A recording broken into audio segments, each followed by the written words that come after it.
Okay, that was far-left Congresswoman Ilhan Omar claiming the Justice Department and Congress probing her sudden skyrocketing wealth to $30 million in just 1 year, that they have a problem with her living the American dream. You heard her say the goddamn United States of America. We've got new questions on where she and her husband got all that money. Joining us now, Forbes Media Chair, Editor-in-Chief Steve Forbes. Steve, new information coming in, and Forbes magazine, your magazine, has reported this too, that the state of Delaware and Washington, D.C. canceled the registrations for Omar's husband's investment firm, Rose Lake, for not paying its back taxes. We saw it owed more than $400,000 to Delaware and nearly $1,800 to D.C. She's claiming it's worth $25 million from less than $1,000 a year before.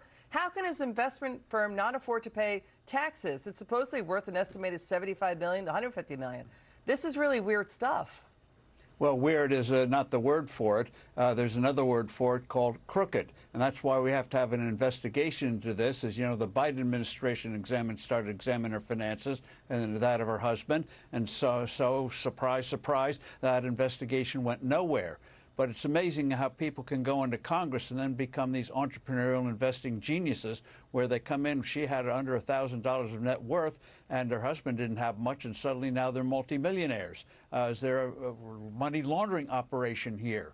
And in terms of the firms themselves, they have a sketchy background. That winery in California that she and her husband own, where did that come from? Where's the wine there? Nobody can seem to find it. So there's a lot of smelly stuff here, and that's why in the American Dream, her version of the American Dream is the Al Capone version of the American Dream, Tony Soprano version of the American Dream, and that is steal it from the taxpayers. And so there's a lot of stuff here, and so when somebody cloaks themselves in the American Dream, and so you have numbers like this, from minus 1,000 to 30, 40 million, you know something is not right. Yeah, and she's also like, blaming people, bullying, doing race baiting, race bullying. There's no evidence, public evidence, there's even a winery. She valued it at $5 million. His investment firm is real. Well, it's supposedly real. Its D.C. headquarters appear to share office space at a WeWork, Steve. There's no track record of his firm managing money, doing M&A deals.